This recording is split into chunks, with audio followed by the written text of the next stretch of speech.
Oh, Froakie, you're so cute. Oh, I just thought I'd take a picture of you.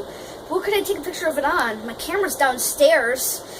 For some reason, my phone's taping me. And my tablet's too low resolution. What should I do? Wait. Pokemon Snap? For the N64. Huh. Well, now that the camera's here and I just found this game, might as well do a review on it. Okay, let's go. Okay, can you turn the camera on, please? Okay, thank you. Okay. Hello, this is Code93, and welcome to my review of Pokemon Snap for the N64. Now, I talked about this in my top 10 N64 games, and it was pretty high up. It was like, 3 or 4-ish? It was pretty high up there, and that is for good reason. It's one of the first games that it's like one of the only games I've actually ever, like, beaten completely. Pretty much. There's a couple of Easter egg things I haven't gotten yet. But, I also, on eBay, got the official Nintendo Player's Guide for it.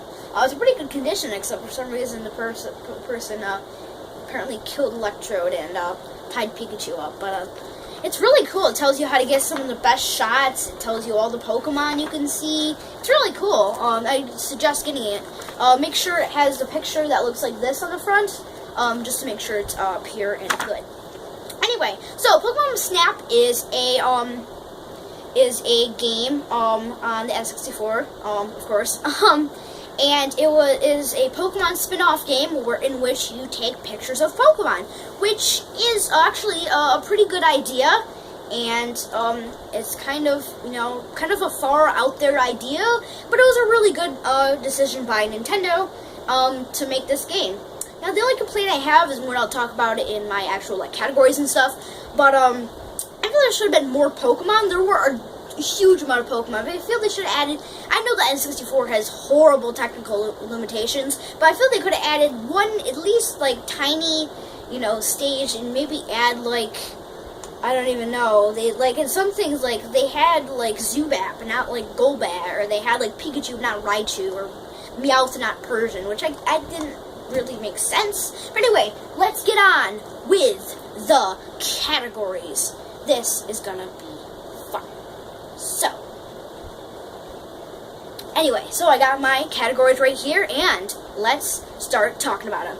So, the first one I have here is the power-ups. So, this game actually has power-ups. It gives you the apple, which can lure Pokemon, or if you hit them, can do special funny things, along with the Pester Ball, which is actually a poisonous gas. I know, that's a little bit dark for Nintendo standards.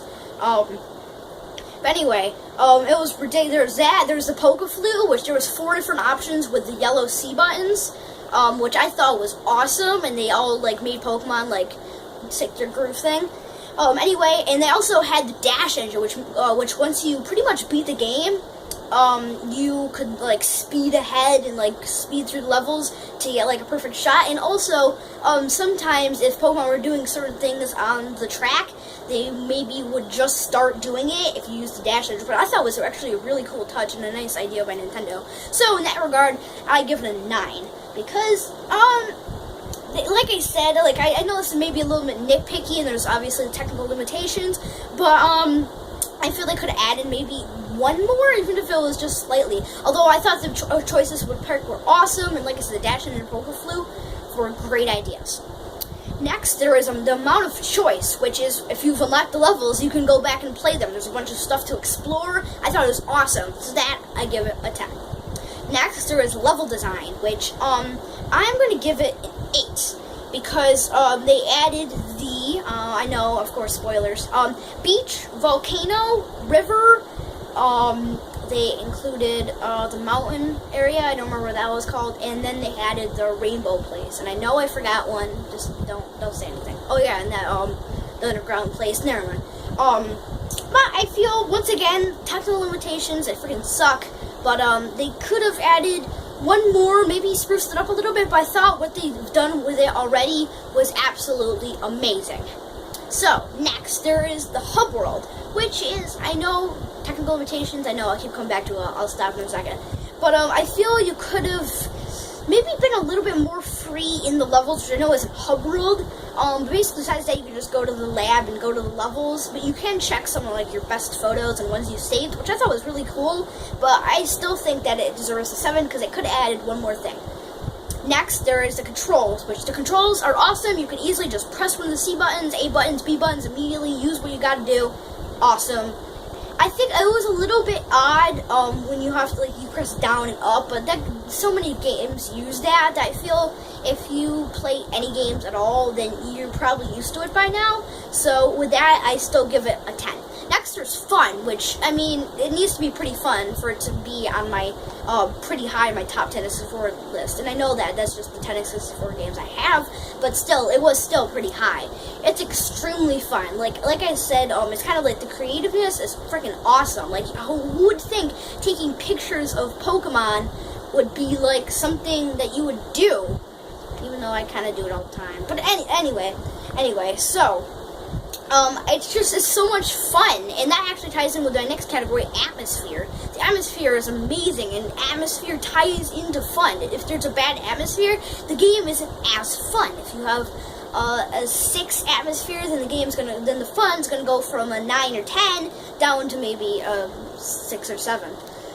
So those both are 10s. I know I've been giving out a lot of 10s, but I'm trying to do some positive games before I get into more negative games. Next, there is characters, which I give a 3.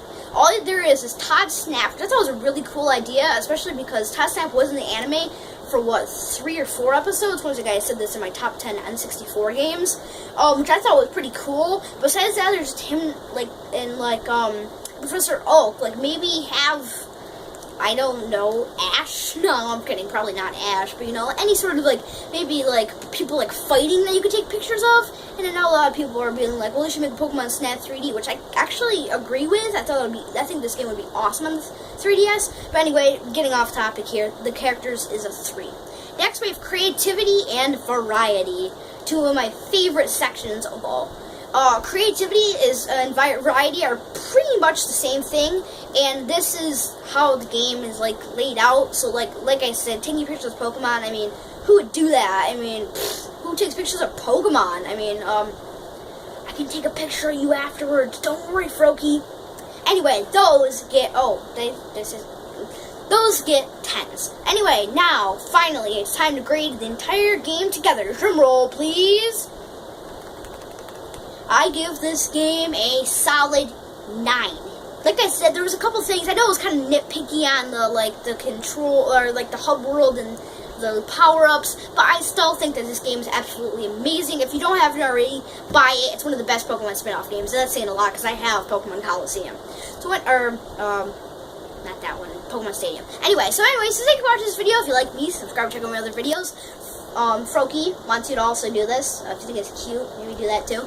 Also, leave comments down below if you have any ideas for games I should get or rent, especially a review on, or any videos I have ever done in my life. So anyway, thank you for watching this video, and I'll see you next time.